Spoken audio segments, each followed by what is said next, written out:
자, 우리 다른 광고 없으시면 우리 하나님 말씀 같이 보시겠습니다. 우리 하나님 말씀 열왕기하 6장 24절부터 7장 2절까지 말씀입니다. 제가 한 절 읽고 여러분들이 한 절 읽고서 교독하시도록 하겠습니다. 이후에 아람 왕 벳 하닷이 그의 온 군대를 모아 올라와서 사마리아를 에워싸니 아람 사람이 사마리아를 에워싸므로 성중이 크게 줄여서 나귀머리 하나에 은 80세겔이요 비둘기 똥 4분의 1갑에 은 5세겔이라 하니 이스라엘 왕이 성 위로 지나갈 때 한 여인이 외쳐 이르되 나의 주 왕이여 도우소서. 왕이 이르되 여호와께서 너를 돕지 아니하시면 내가 무엇으로 너를 도우랴. 타작마당으로 말미암아 하겠느냐 포도주 틀로 말미암아 하겠느냐 하니라. 또 이르되 무슨 일이냐 하니 여인이 대답하되 이 여인이 내게 이르기를 내 아들을 내놓으라. 우리가 오늘 먹고 내일은 내 아들을 먹자 하매 우리가 드디어 내 아들을 삶아 먹었더니 내가 그 여인에게 이르되 내 아들을 내어놓으라. 우리가 먹으리라 하나 그가 그의 아들을 숨겼나이다 하는지라. 왕이 그 여인의 말을 듣고 자기 옷을 찢으니라. 그가 성 위로 지나갈 때에 백성이 본즉 그의 속살에 굵은 배를 입었더라. 왕이 이르되 사밧의 아들 엘리사의 머리가 오늘 그 몸에 붙어 있으면 하나님이 내게 벌 위에 벌을 내리실지로다 하니라. 그때 엘리사가 그의 집에 앉아있고 장로들이 그와 함께 앉아있는데 왕이 자기 처소에서 사람을 보냈더니 그 사자가 이르기 전에 엘리사가 장로들에게 이르되 너희가 이 살인한 자의 아들이 내 머리를 베려고 사람을 보내는 것을 보느냐. 너희는 보다가 사자가 오거든 문을 닫고 문 안에 들이지 말라. 그의 주인의 발소리가 그 뒤에 나지 아니하느냐 하고 무리와 말을 할 때 그 사자가 그에게 이르니라. 왕이 이르되 이 재앙이 여호와께로부터 나왔으니 어찌 더 여호와를 기다리리요. 엘리사가 이르되 여호와의 말씀을 들을지어다. 여호와께서 이르시되 내일 이맘때 사마리아 성문에서 고운 밀가루 한 스아를 한 세겔로 매매하고 보리 두 스아를 한 세겔로 매매하리라 하셨느니라. 그때 왕이 그의 손에 의지하는 자 곧 한 장관이 하나님의 사람에게 대답하여 이르되 여호와께서 하늘에 창을 내신들 어찌 이런 일이 있으리요 하더라. 엘리사가 이르되 내가 내 눈으로 보리라. 그러나 그것을 먹지는 못하리라 하니라. 아멘. 오늘 말씀의 제목이 자녀를 잡아먹는 부모라는 주제입니다. 좀 도발적이죠. 설마 그럴 수 있겠나 싶은데 실제적으로 오늘 본문의 말씀에 보시면 자녀를 잡아먹는 부모의 이야기가 기록되어져 있습니다. 이 내용은 이런 것입니다.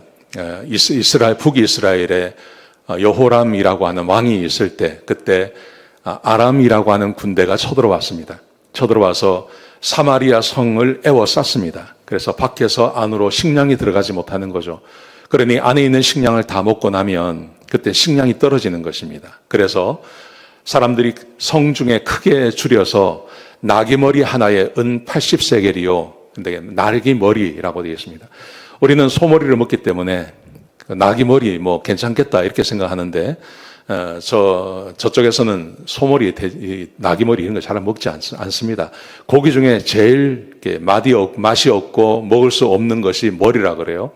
근데 나귀머리 하나가 은 80세겔이라 그럽니다. 은 80세겔이라는 것은 1년치 연봉을 말하는 것입니다. 그러니까 요즘 말로 하면 5, 6만 불 이렇게 한다는 거죠.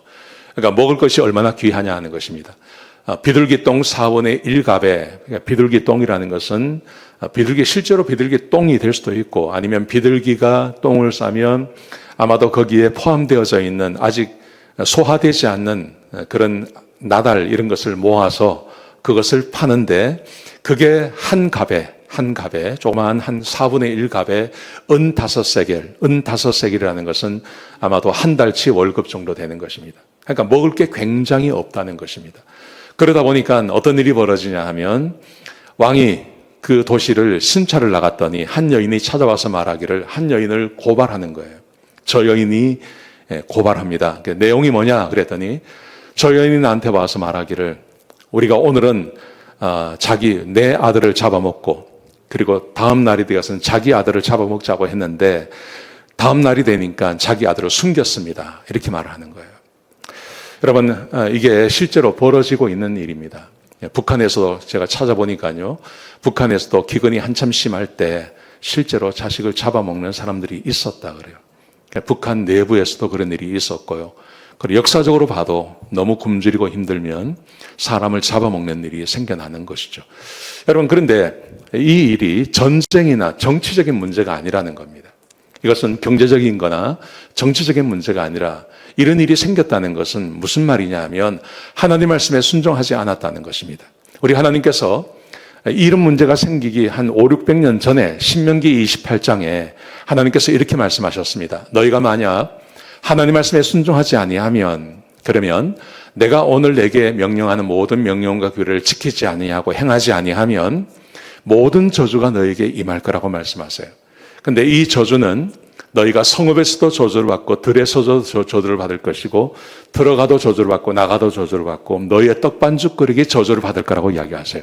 근데 이 모든 저주는요, 굉장히 피상적인 거예요. 그냥 큰 의미로 저주를 이야기하시다가 근데 한 사건에 대해서는, 한 저주에 대해서는 굉장히 구체적으로 말씀하세요. 그 말씀이 바로 오늘 신명기 28장에 나오는 말씀입니다. 28장 35절에 보시면 자식을 잡아먹는 이야기는요, 굉장히 구체적인 거예요. 자, 보세요. 내가 적군에게 에워싸이고 맹렬한 공격을 받아 곤란을 당함으로 지금 사마리아가 당하고 있는 그 사건을 말씀하시는 거예요. 내 하나님 여호와께서 내게 주신 자녀 곧 내 몸의 소생의 살을 먹을 것이다. 자녀를 잡아먹게 될 것이라는 거죠.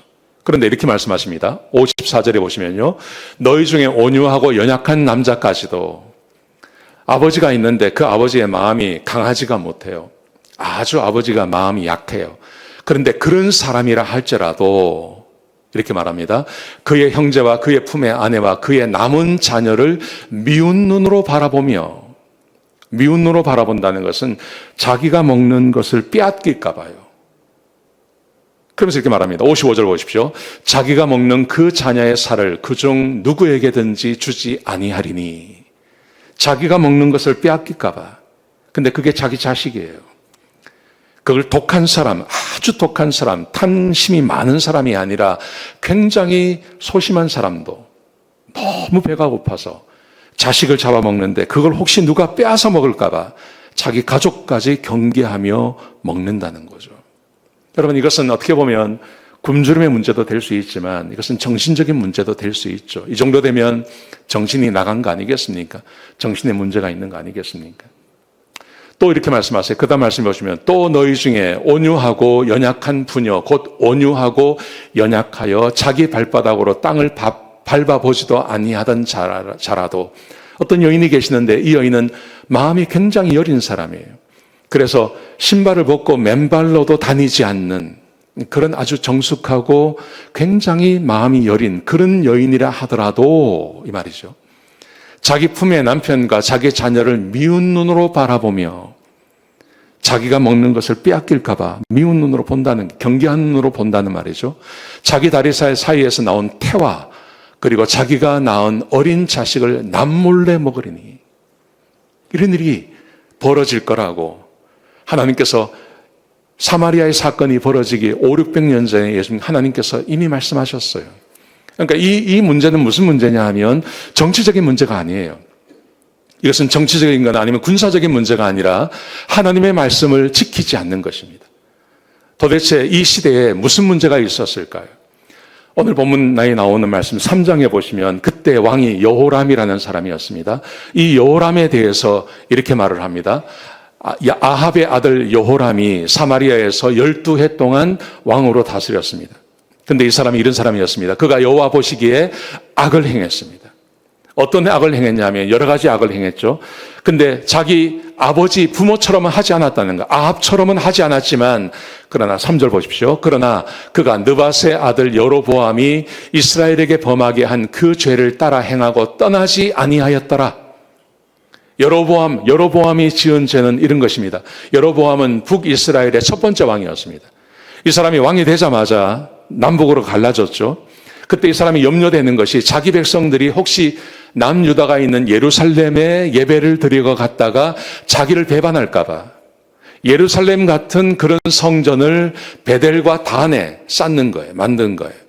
거기에 하나님이라고 하면서 금 송아지를 하나씩 갖다 놓은 거예요.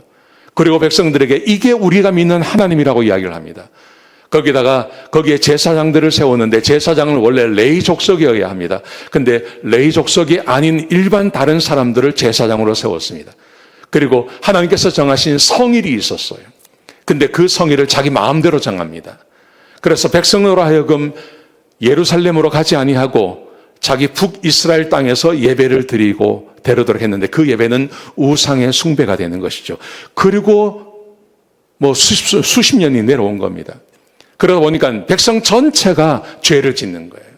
여호람만 죄를 짓는 게 아니라 하나님을 섬기는 게 아니라 우상을 섬기고 막 이런 일들이 벌어지는 가운데 하나님께서 이런 고난을 허락해 주시는 것이죠. 아람이 쳐들어와서 사마리아를 에워싸게 만드시고 그리고 그 안에 먹을 것이 없어서 자식을 잡아먹는 그 일이 벌어지는 거예요. 여러분, 세상에 일어나는 모든 비극적인 것들, 그것들은 전부 정치적인 문제가 아닙니다. 그것은 하나님과의 관계 안에서 벌어지는 것입니다. 하나님과의 관계가 좋지 아니하면 이 세상이라 하더라도 언제든지 비극이 벌어질 수 있음을 믿으시기 바랍니다. 여러분, 하나님과의 관계에 우리의 삶의 모든 것이 달려 있는 것입니다. 여러분, 이 본문의 말씀을요, 우리의 삶에 한번 적용해 보면 의외로 자식을 잡아먹고 자식을 죽이는 부모가 많다는 것을 기억하셔야 됩니다. 김정일이라고 하는 강남에서 수십 년 동안 30년 이상 정신병을 하신 의사가 쓴 책이에요. 이런 부모가 자식을 정신병자로 만든다는 거예요.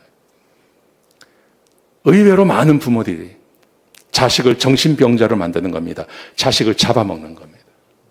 또 이런 책도 있습니다. 부모가 바뀌면 자식이 산다. 부모 때문에 자식들이 죽는다는 거예요. 자식을 잡아먹는다는 거예요. 여러분, 우리가 지금 이 세상에서 적어도 우리나 미국에 살고 있는 사람들이 자식을 육체적으로 먹을 일은 없지 않습니까? 그런데 그렇게는 자식을 죽이지 않아도, 잡아먹지 않아도 정신적으로요, 자식을 잡아먹는 사람들이 의외로 많다는 것을 기억하셔야 돼요. 의외로 많습니다. 어떤 일이 벌어지는 걸까요? 제가 그 책을 보니까 자식을 정신병자로 만드는 부모의 세 가지 공통점이 있다는 거예요. 첫 번째는 이것입니다. 과잉 간섭하는 겁니다. 우리 부모님들은, 요즘 부모님들은요, 자식보다 똑똑해요. 적어도요. 거의 다 대학 나오지 않았습니까? 자식보다 더 많이 배웠어요. 우리 옛날 부모님들은 그러지 않았어요. 그래서 자식이 하겠다고 하면 그냥 내버려 두는 거예요. 모르니까. 근데 지금 우리는 그렇지 않습니다. 자식들보다 더 많이 공부를 했어요. 자식들보다 더 많이 알아요. 그러니까요, 일일이 간섭을 하는 거예요. 간섭을 하는데 간섭을 해야 이 자식이 잘 될 거라고 생각하는 거죠. 근데 간섭을 어느 정도 해야 되는데 과잉하게 간섭을 하는 거예요. 시시콜콜. 모든 것을 다 간섭을 하는 겁니다. 그러면 아이들에게 무슨 문제가 생기냐 하면 아이들이 우울해진다. 공격적이 된다는 거예요. 그리고 사람들을 의심한다는 거예요. 그리고 병이 들면요, 어떻게 되냐면 항상 누군가가 자기를 주시하고 있다고 생각하고 항상 누군가가 자기를 따라다닌다고 믿는 사람들이 생겨난다는 거죠. 자, 과잉 간섭을 했습니다. 근데 자식이 내가 원하는 대로 되지 않습니다. 그러면 그 다음에 어떤 행동을 하냐 하면 극단적인 말을 하는 거예요. 이렇게 말을 하는 거예요. 내가 죽어야지. 아무리 말을 하고 간섭을 하고 해도 내가 원하는 대로 아이가 따라주지 않으면 늘 부모님들 그렇습니다. 내가 죽어야지. 내가 이렇게 살면 뭐 하겠나? 네하고 내하고 죽자. 이렇게 사느니 차라리 죽는 게 낫겠다. 이런 말들을 자꾸 한다는 거예요. 부모님들이. 그러면요, 아이들이 불안장애가 생기는 거예요. 마음이 불안한 거예요. 어머니에게 지지를 받고 좋은 말을 들어야 되는데 자꾸 자기를 보면 엄마가 죽겠다고 하니까 그럼 불안장애가 생기는 거예요. 불안장애가 생기는 아이들이 하는 행동이 있습니다. 뭐냐 하면 엄마, 나 엄마 사랑해, 이 말을 자꾸 한다는 거예요. 엄마 사랑해. 사실은 그게 아닌데 엄마 사랑해, 엄마 사랑해 이런 말을 계속 한다는 거예요, 아이들이요. 자, 그런데 극단적인 말을 해도 자식들이 내가 원하는 대로 되지 않아요. 그러면 그때부터 어떻게 하냐 하면 살벌한 분위기를 만든다는 거예요. 분위기를 막 쎄하게 만드는 거예요. 애가 들어와도 본 척도 안 하고 애가 들어와도 아는 척도 하고 말을 해도 대답도 안 하고 막 이렇게 분위기를 집안 분위기를 아주 차갑게 쫙 만드는 거예요. 그러면요, 그때부터 아이들이 말이 없어진다는 거예요. 아이들이 어머에게 말을 하고 언어 표현을 하고 해야 되는데 아이들이 그렇게 하지 않는다는 겁니다. 이렇게 아이들이 정신병이 되어가는 사람들이 참 많다는 거예요. 그러면서 이분이 또 한 책을 썼는데요. 강남은 거대한 정신병동이다. 이분이 강남에서 30년 이상을 정신과 의사를 했으니까 자기가 보기에 이 강남은 거대한 정신병원이다. 병동이다. 이렇게 말해요. 이런 분들이 너무 많다는 거예요. 교회라고 이런 분들이 없겠습니까? 있죠. 많죠. 그러면서 이 책에 보면 왜 이런 일이 생기는지, 부모가 왜 이렇게 하는지, 모든 부모가 그렇게 하는 것은 아닙니다. 근데 어떤 부모들이 이렇게 한다는 겁니다. 어떤 부모들이 이렇게 할까요? 이렇게 말을 합니다. 이런 부모가 이렇게 되는 이유는요. 첫 번째, 자기 인생에 자신감이 없는 거예요. 자기 인생에 자신감이 없어요. 아이들보다 공부를 많이 했지만, 내가 나름대로 괜찮은 학교를 나왔다고 생각하지만, 나보다 더 좋은 사람, 나보다 더 나게 살고, 나보다 더 잘 되는 사람이 세상에 얼마나 많습니까? 그러니 자기 인생에 자신감이 없어지는 거예요. 자아가 약해지는 거예요. 자기 열등감이 생기는 거예요. 자기 존중감이 약해지는 거예요.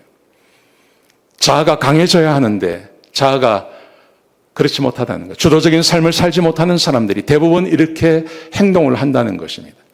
그러면 주도적인 삶을 살고 자아가 강해지기 위해서는 어떻게 해야 되는가? 이 책에서는 이렇게 말을 합니다. 주도적인 삶은요, 자신감에서 나오는데 자신감이 있어야 된다는 거예요. 근데 이 자신감은 어디서 나오는 거냐 하면 열심히 사는 데서 나온다고 이야기를 해요. 이 책에서는 그렇게 말을 해요. 자신감이 있어야 되고 그래야 주도적인 삶을 살 수 있고 이런 자신감은 열심히 사는 사람들에게서 생겨난다 이렇게 이야기를 합니다. 근데 게으르면 자신감이 없어진다는 거예요. 내가 열심히 하지 않으면 뭔가 게으르면 자신감이 없어진다. 제가 이게 어느 정도 이해가 돼요. 이해가 돼요. 근데 이게 답일까? 진짜 그럴까? 하는 생각이 좀 들더라고요. 열심히 살면 자아가 강해지고 열심히 살아서 자신감이 있는 부모가 되면 괜찮다. 이렇게 이야기를 하는 겁니다. 근데 제가 이걸 보면서요. 진짜 그럴까 하는 생각이 들어요. 왜냐하면 여러분 한국 사람들 치고 열심히 안 사는 사람이 어디 있습니까? 부모님들이 열심히 살지 않는 사람이 어디 있습니까? 다 열심히 살아요. 그런데 열심히 산다고 자신감이 다 오냐 하는 거죠. 아닙니다. 열심히 살아서 자신감이 생길 것 같으면 우리 지금 이민 와서 우리가 사는 것처럼 사는 사람이 어디 있습니까? 내 동생이 지난 3주 동안 제 동생이 여기 왔다 갔거든요. 걔가 놀라는 게 두 가지더라. 첫 번째, 웬 밥을 그렇게 많이 먹냐 그래요. 무슨 밥을 그렇게 많이 먹냐. 걔는 저보다 키가 크거든요. 걔는 190이에요, 키가. 근데 밥을 요만큼 먹는 거예요. 근데 저도 그렇고 우리 집 사람도 그렇고 밥을 이만큼 먹거든요. 웬 밥을 그렇게 많이 먹냐고 이래요. 그러더니 이렇게 이제 다녀보더니 야, 진짜 열심히 산다.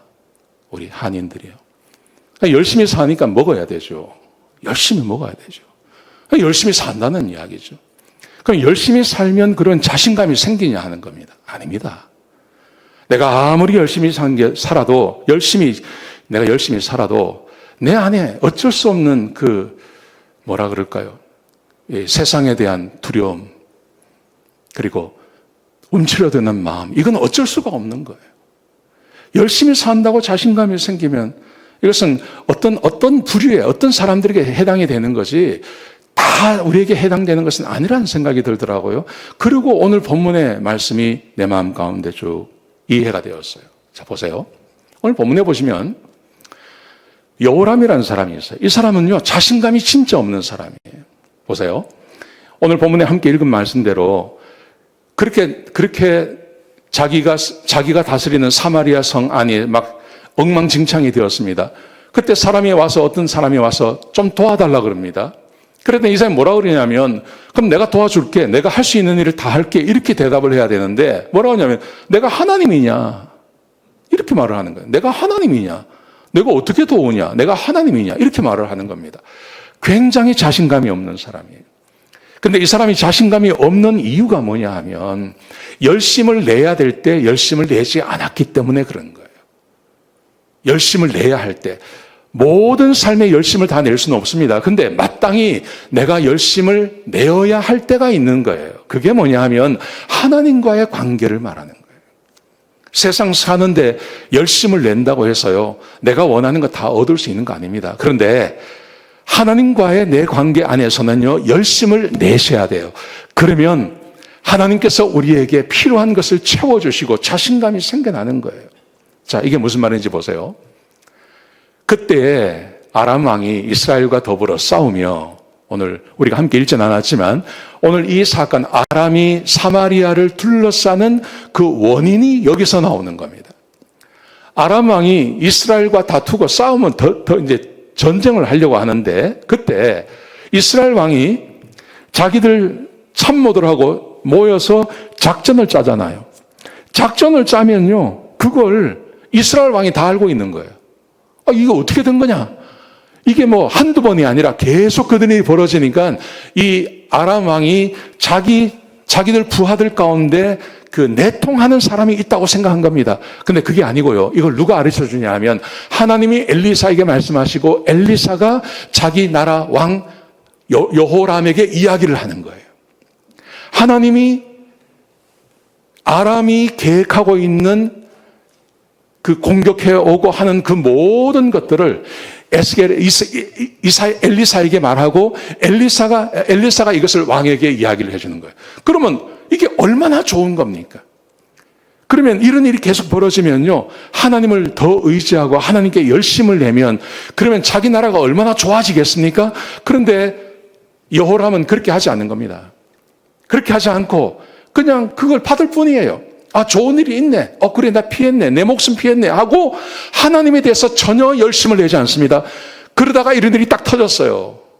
그랬더니 이 사람이 어떻게 반응하는지 보십시오. 오늘 본문에 보시면 왕이 이르되, 백성들이 먹을 게 없어서 자기 자식을 잡아먹는다는 소식을 들으니까 뭐라고 말을 하냐면, 사밧의 아들 엘리사의 머리가 오늘 그 몸에 붙어 있으면 하나님이 내게 벌을 내릴 것이다. 오늘 이 엘리사를 죽여버려야 되겠다. 엘리사 때문에 이런 일이 벌어졌다고 생각하는 거예요. 엘리사가 자기를 죽였어요. 엘리사가 한 일이라고는 하나님께서 말씀해 주셔서 이 왕이 함정에 빠지지 않도록 도와주는 일인데, 그 말을 한 엘리사를 죽여버리겠다고 이야기하는 겁니다. 이게 얼마나 어리석은 자입니까? 거기다가 그 다음 말씀해 보시면 왕이 이르되, 이 재앙이 여호와께로부터 나왔으니 어찌 더 여호와를 기다리리요? 하나님이 괜히 그것을 나한테 가르쳐 주셔가지고 아람이 지금 우리를 이렇게 에워싸서 이런 일이 벌어져서, 그러니 하나님으로부터 온 것이니 어떻게 하나님을 더 기다리겠느냐, 하나님께 더 도움을 요청한다고 이게 되겠느냐. 그러니까 이 사람은 하나님에 대한 열심이 하나도 없는 거예요. 하나님의 사람이나 하나님에 대해나 하나님의 일이나 하나님에 대해서는 아무런 관심이 없는 사람이에요. 이런 사람이 하나님의 말씀을 지키겠습니까? 하나님의 말씀 지키지 않죠. 그러니 이런 사단이 벌어지게 된 거예요. 자, 그런데 엘리사가 등장합니다. 엘리사를 보시면 이 엘리사는 굉장히 열심을 가진 사람이에요. 그리고 자신감이 있는 사람이에요. 오늘 7장 1절에 보시면 엘리사가 이렇게 말합니다. 막 사람들이 걱정을 하고 서로 잡아먹는다는 이야기를 들으니까 엘리사가 말합니다. 걱정하지 마라. 내일이 되면 여기에 모든 물가가 정상이 될 것이고 먹을 것이 넘쳐나게 될 것이다. 이렇게 말을 했습니다. 그랬더니 이 말을 듣고 있던 왕의 어떤 장관이 말하기를 이렇게 말합니다. 하나님이 하늘에 창을 내신다고 한들 그런 일이 생기겠느냐?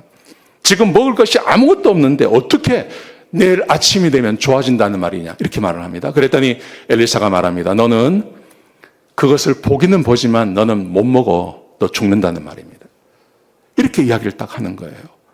근데 이렇게 자신감이 있는 이유가 뭐냐 하면, 오늘 엘리사, 이 열왕기하 1장부터 엘리사에 대한 이야기가 쭉 기록되어져 있지 않습니까? 보시면 무려 16가지의 기적을 행해요. 온갖 기적을 다 합니다. 심지어 죽은 사람을 살려내는 기적까지 이 엘리사가 행합니다. 죽은 사람을 살려내기도 하고요.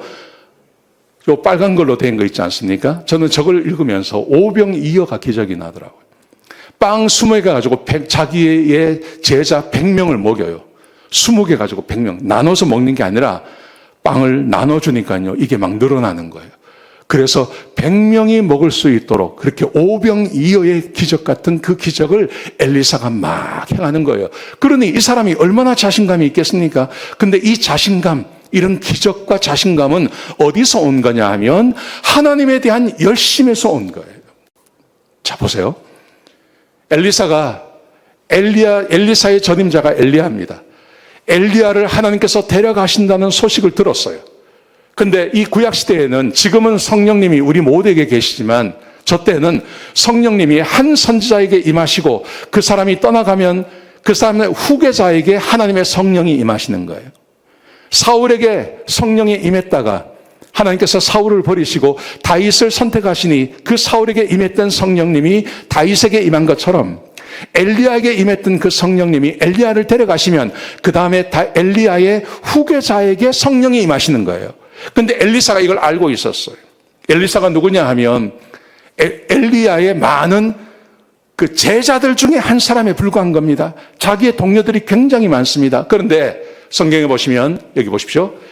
엘리야가 엘리사에게 이르되 청하건대 너는 여기 머물라.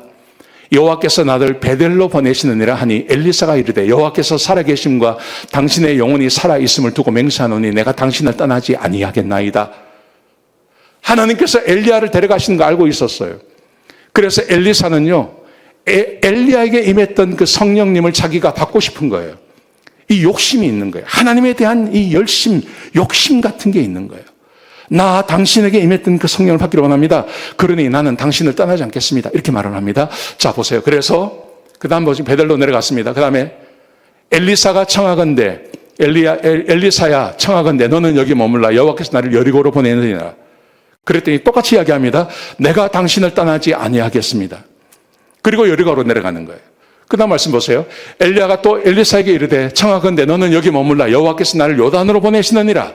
그랬더니 내가 맹세하는데 내가 당신을 떠나지 아니할 겁니다. 그러니까 엘리사는요, 하나님에 대한 열심이 있는 거예요.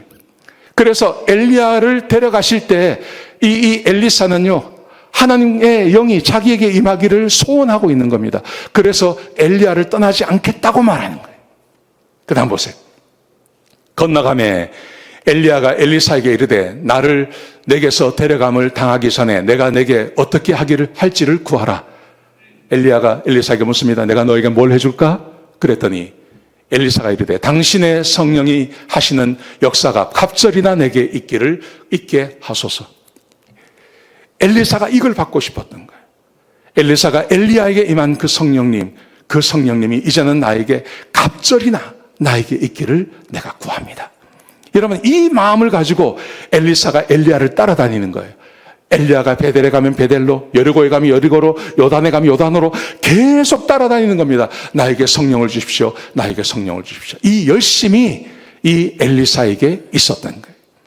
그러니까 엘리야가 뭐라 그럽니까? 이르되 내가 어려운 일을 구하는도다. 그러나 나를 내게서 데려가시는 것을 내가 보면 그 일이 내게 이루어지려니와 그렇지 아니하면 이루어지지 아니하리라. 지금까지 엘리사가 엘리야를 따라다녔잖아요. 너 이거 계속하면 그러면 성령님이 역사해 주실 거다. 이렇게 말씀해 주시는 거죠. 그리고 그 다음 말씀 보세요. 두 사람이 길을 가며 말하더니 불수레와 불말이 두 사람을 갈라놓고 엘리야가 해오리 바람으로 하늘로 가더라.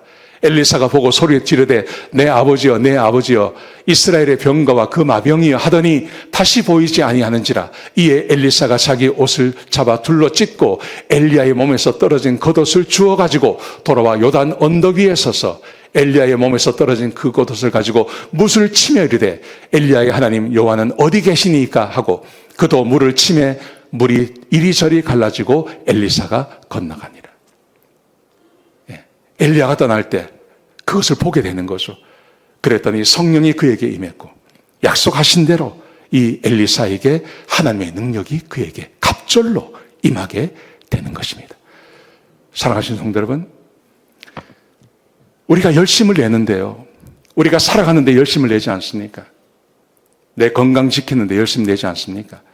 내가 돈을 버는데 열심 내지 않습니까? 여러분, 그런데 그렇게 열심히 산다면 우리는 세상에서요, 언제나 자신감 가지고 살아가야 되죠. 근데 이렇게 열심히 사는데 왜 나는 자신감이 없고, 왜 나는 내 자식들과 좋은 관계를 맺지 못하고 살아가지? 왜 그렇지? 오늘 이 본문이 우리에게 주고 있는 교훈이 이겁니다. 여러분, 우리가 마땅히 열심을 내어야 할 영역이 있는 거예요. 그게 뭐냐 하면 하나님과의 관계 안에서 열심을 내셔야 되는 거예요. 하나님 바라보시고 내가 하나님 안에서 주님이 나에게 요구하시는 대로 내가 예배드리고 기도하고 하나님께 나아가는데 최선을 다하는 삶이 우리에게 필요한 거예요. 여러분, 그래서 보십시오. 제자들이 성경 말씀에 주의 전을 삼아하는 열심히 나를 삼키리라 한 것을 기억하더라. 예수님께서 성전에 들어가셔서 채찍을 가지고 사람들을 쫓아내시고 상을 엎으시는 광경을 보면서요, 제자들이 지금 이 말을 하고 있는 거예요. 우리 예수님께서 성전을 사모하는 열심이 있었다고 그러잖아요. 우리 예수님께서 열심히 일을 하신 거예요. 예수님께서 열심히 성전을 깨끗게 하신 거예요. 아무도 하지 않는 일을 우리 예수님께서 하신 거예요. 여러분, 교회를 사랑하고 하나님의 전을 사랑하고 성령이 거하시는 내 몸을 사랑하는 그 마음이 우리 가운데 있냐 하는 것입니다. 정말 그렇게 사냐 하는 것입니다. 내가 돈 벌고 내가 내 몸을 위해서 사는 것만큼 그렇게 성령님이 우리 안에 거하시는 대로 그렇게 사시는 삶이 우리 가운데 있냐 하는 거죠. 제가 우리 동생이 왔을 때요, 제 동생이 골프를 좋아해가지고 여기 그린리버 거기 골프장이 있잖아요. 거기 이제 아침마다 데려다 주는 거예요. 거기 데려다 주고 저는 이제 교회 오고 가면, 제가 아침에 가보고 깜짝 놀랐어요. 전부 한국 사람. 거기 골프 연습하는 제가 한 20개가 있는데 거기에 전부 한국 사람. 아침 일찍. 내가 저녁에 데리러 가거든요. 저녁에 거기 얼마나 덥습니까? 뜨거운 바람 부는데 거기 사람들이 꽉 찼는 거예요. 전부 한국 사람이에요. 노란 머리 한 몇 개 없어요. 전부 까만 머리야. 와. 그렇게 열심을 내지 않습니까? 내가 좋아하는 일에. 여러분, 그런데 내가 좋아하는 일에 그렇게 열심을 내지만 그게 내한테 주고 있는 교훈이, 유익이 몇 가지나 되냐 하는 거죠. 그냥 내가 좋은 거 할 뿐이에요. 그거 한다고 해서 자신감이 생기는 거 아니에요. 골프장에서 골프를 내가 아무리 잘 친들 그게 내 인생에 유익을 주는 게 뭐가 있습니까? 없지 않습니까? 저는 달리기를 잘하거든요. 우리 동생이 저보고 깜짝 놀라요. 밖에 100도가 넘는데 내가 한 1시간 반 뛰고 오거든요. 걔가 막 자기는 밖에 나가고 기겁을 하고 들어오는데 저는 거기에 나가가지고 1시간 반 뛰고 들어오니까, 와, 형은 막 엄청 체력이 좋네. 막 이렇게 이야기를 하는데 그게 내한테 그게 그냥 좀 그런 것 뿐이지 그게 진짜 내 삶에 도움이 되는 게 뭐가 있냐는 거죠. 근데 오늘 본문이 보십시오. 엘리사가 하나님의 일에 열심을 내는 거예요. 하나님의 일에. 엘리사가 하나님의 사모하고 하나님의 일에 최선을 다하는 거예요. 거기에 하나님께서 그에게 자신감을 주는 거죠. 그래서 이 자신감을 가지고 나가서 일을 하는 거예요. 우리의 자신감이 돈에서 오는 거 아닙니다. 우리의 자신감이 건강에서 오는 것도 아닙니다. 우리 하나님께서 우리의 마음을 지켜주셔야, 그래야 내가 제대로 인생을 살아갈 수 있는 거예요. 여기 보세요. 마태복음 11장 12절에 보시면 침례 요한의 때부터 지금까지 천국은 침노를 당하나니 침노하는 자는 빼앗느니라. 여러분, 천국은 침략하는 자라는 거예요. 천국은 천국을 바라고 천국을 사모하고 천국이 내게 임하기를 간절히 구하는 자에게 하나님의 나라가 그에게 임한다고 말씀하시는 거예요. 이건 구원을 말하는 거 아닙니다. 하나님의 나라가 지금 나에게 임하는 걸 말하는 것입니다. 여러분, 하나님의 나라가 지금 나에게 임하면 하나님의 평강이 나에게 임하는 거예요. 그리고 자신감이 내게 생기는 거예요.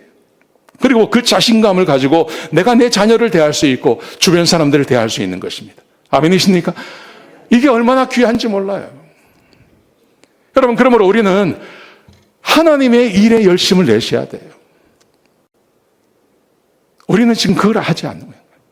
다른 것은 다 열심히 하시는데 우리 교우들이 그냥 주일날 한번 나오시는 것도 이게 버거워. 주일날 한번 교회 나오는 것도 버거워. 열심을 내는 게 아니죠. 그래서 우리의 삶에 자신감이 없는 거예요. 보세요. 오늘 보면 제가 수냄 여인에 대한 이야기가 나옵니다. 이 수냄 여인이 엘리사가 자기 자기 동네를 왔다 갔다 하는 거예요. 그러니까 이 사람이 가만 보다가 이 수넴 여인이 보니까 이 엘리사가 왔다 갔다 하는데 이 사람이 보니까 이 사람이 귀한 사람이거든요. 그래서 이 엘리사에게 와서 자기 집에 와서 밥을 먹으라고 이야기를 해주는 거예요. 그래서 밥을 먹었어요. 근데 밥만 먹어 좀 그러니까 이 사람이 또 열심을 내는겁니다. 어떻게 하냐면 자기 남편을 설득해가지고 자기 집에 다락방을 하나 만들어요. 그리고 침대를 갖다 놓고 책상을 갖다 놓고 이 엘리사에게 혹시 우리 동네에 오셔서 주무실 데가 없으면 우리 집에 와서 주무시라 그래요. 근데 이 사람이 왜 그렇게 하냐 하면 엘리사가 하나님의 사람인 것을 아는 거예요. 엘리사가 엘리야에게 했듯이 이 수넴 여인이 똑같이 엘리사에게 하는 거예요. 자, 그랬더니 무슨 일이 벌어졌습니까? 엘리사가 너무 고맙잖아요. 그래서 여인에게 내가 뭘 해줄까요? 그러니까 난 아무것도 필요 없습니다 그랬습니다. 근데 이 여인은요, 자식이 없어요. 남편은 나이가 많고. 그러니까 엘리사가 이렇게 말합니다. 내년 이맘때가 되면 아들을 얻게 될 거라고. 근데 진짜 아들을 얻었어요. 열심히 하나님의 사람이 하나님의 일을 하는 것에 대해서 욕심을 내고 그 사람을 섬겼더니 그랬더니 하나님께서 이 은혜를 주시는 거예요. 자, 그런데 그 다음 말씀해 보시면 그 아들이 죽어버렸어요. 그 아들이 갑자기 죽어요. 갑자기 죽으니까 이 여인이 이렇게 합니다. 21절 보십시오. 그의 어머니가 올라가서 아들을 하나님의 사람의 침상 위에 두고 자기 침대도 있고 아들의 침대도 있는데 자기 침대도 두지 않고 아들 침대도 두지 않고 하나님의 사람 침대 위에 딱 눕히는 겁니다. 그리고 자기 남편에게 사환 한 사람하고 나귀 한 마리 달라 그래요. 그랬더니 자 23절 보세요. 그 남편 보세요. 남편이 이렇게 말합니다. 그 남편이 이르되 초하루도 아니요 안식일도 아니거늘 그대가 오늘 어찌하여 그에게 나아가고자 하느냐. 무슨 말입니까? 이 사람은요 하나님과 하나님에 대해서 관심이 전혀 없는 거예요. 자기 아들이 죽었는데 이 여인은 엘리사만 데리고 오면 자기 아들이 살아날 것을 알고 있어요. 근데 이 남편은 그걸 몰라요. 아니 초하루도 아니고 안식일도 아닌데 엘리사한테 뭐 하려고 하냐 이렇게 말하는 거예요. 그러니까 이 사람이 여인이 아무 말 안 해요. 그냥 갔다 오겠다 그럽니다. 그리고 갑니다. 갔더니 엘리사가 자기가 안 갑니다. 자기가 안 가고 자기 게하시에게 자기의 지팡이를 주고 가서 이것을 아이 위에 올려놓으라 그래요. 그러면 살아날 거라 그래요. 근데 이 여인이 이렇게 말합니다. 당신이 가지 않으면 내가 안 갈 겁니다. 그럽니다. 당신이 가지 않으면 내가 안 갈 겁니다. 그러니까 이 사람은요, 이 엘리사에 대한 열정이 아니에요. 하나님이 함께하는 사람, 그러니까 하나님에 대한 열정이에요. 엘리사가 간다는 것은 하나님께서 함께 가시는 것입니다. 이 열정이 있는 거예요. 그래서 말을 하는 겁니다. 당신이 가야 내가 갈 겁니다. 그랬습니다. 근데 게하시가 갔다 오더니 이렇게 보고를 합니다. 지팡이 올려놨는데 안 살아납디다. 그렇게 이야기를 합니다. 그랬더니 엘리사가 직접 갑니다. 엘리사가 직접 가서 보십시오. 33절 들어가서는 문을 닫으니 두 사람뿐이더라. 엘리사와 게하시를 말하는 겁니다. 엘리사가 여호와께 기도하고 아이 위에 올라 엎드려 자기 입을 그의 입에 자기 눈을 그의 눈에 자기 손을 그의 손에 대고 그의 몸에 엎드리니 아이가 살이 차차 따뜻하더라. 하나님의 사람이 가서 엎드리니 그 아이가 살아나는 거예요. 이것은 왜 그렇습니까? 그 여인이 이걸 알고 있었다는 거예요. 하나님의 사람이 와야 된다는 걸 알고 있는 거죠. 하나님의 사람이 온다는 것은 하나님이 온다는 거죠. 하나님이 오면 이런 일들이 벌어질 수 있다는 것을 그걸 알고 있었던 거예요. 그 열심을 말하는 거예요. 한 번 갖고 안 됐습니다. 그래서 두 번 합니다. 두 번 했더니 아이가 7번 재채기하고 눈을 뜨고 살아나는 거예요. 이게 뭡니까? 여인의 열심을 말하는 거예요. 하나님에 대한 열심을 말하는 거예요. 제가 우리 교인들을 신방하고 이렇게 교인들을 찾아가고 하면서 제 마음에 한 가지 안타까움이 뭐냐 하면 하나님에 대한 열심이 그렇게 강하지 않다는 거예요. 내가 우리 교우들을 찾아가서 함께 기도하고 가정마다 찾아가서 함께 예배드리고 하면서 목사는 진짜 백의 마음을 가지고 갑니다. 저는 절대 내가 간다고 생각하지 않습니다. 하나님께서 가셔야 하는데 눈에 보이는 하나님께서 가셔도 보지 못하기 때문에 제가 간다고 생각하는 거예요. 그래서 가서 함께 예배를 드리는 겁니다. 함께 예배를 드리는데 거기에 똑같은 목사가 100이라면 거기 있는 분들이 한 100이나 한 120 정도 가지고 있으면 얼마나 좋겠습니까? 근데 많은 분들이 믿음이 그만큼 되지 않는 거예요. 그 바라는 열정이 떨어지는 거예요. 내가 그걸 알아요, 내가 가서 함께 기도해보면 내가 그걸 느끼는 거예요. 이게 왜 이렇게 낮을까? 하나님에 대한 기대, 하나님을 바라보는 그 기대. 이 기대가 강하면 얼마나 좋을까? 얼마나 좋을까? 목사가 그냥 가는 게 아니지 않습니까? 가서 하나님과 함께 기도하는 거 아닙니까? 그때 우리의 성도들이 그런 간절한 마음이 있으면 분명히 뭔가 역사가 일어나는데 그런 마음이 제 마음 가운데 있는 것, 아쉬움이 있는 거예요. 사랑하시는 성도 여러분, 우리 주께서 우리에게 말씀하십니다. 구하라, 주실 것이고, 찾으라, 찾아낼 것이고, 두드리라, 검이 열린다. 하나님께서 우리에게 계속해서 말씀하지 않습니까? 계속해서 이 말씀하고 있는 거예요. 우리 가정마다, 집마다 다 필요가 있습니다. 다 기도 제목들이 있습니다. 여러분, 이걸 그냥 가져가지 뭐. 이런 마음이 아니라요. 하나님에 대한 열심, 수넴 여인이 가졌던 그 열심, 엘리사가 가졌던 그 열심으로 하나님을 간절히 찾고 믿으면, 그러면 주께서 우리 가운데 반드시 역사하십니다. 여러분, 그게 내 삶에 있어야, 그런 경험이 내 가운데 있어야 자신감이라는 게 생기는 거예요. 자신감. 돈이 생기는 거 아닙니다. 내가 어디서 뭐 일한다고 내가 많은 것을 가졌다고 자신감이 생기는 거 아닙니다. 왜냐하면 나보다 나은 사람들이 세상에 얼마나 많은데요. 아무리 자신감을 가져도 내가 감당할 수 없는 일들이 세상에 얼마나 많은데요. 근데 내가 하나님 안에서 주께서 주시는 그 자신감, 내가 주님 앞에 마음을 다하고 최선을 다했을 때, 그때 주께서 내 가운데 딱 주시는 그 자신감은, 이것은 세상이 감당하지 못하는 겁니다. 어머니 아버지가 이 자신감을 가지고 살아갈 때 우리의 자녀들이 어머니 아버지를 존경하는 거예요.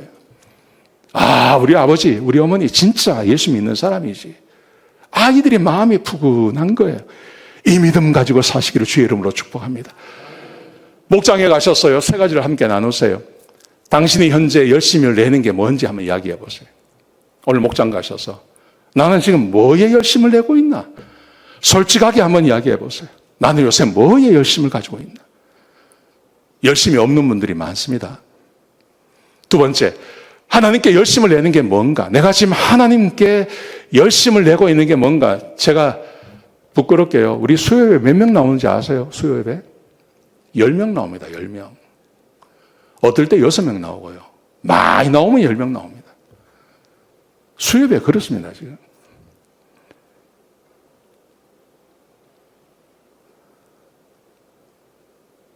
(8월에) 회복과 치유 집회가 있습니다.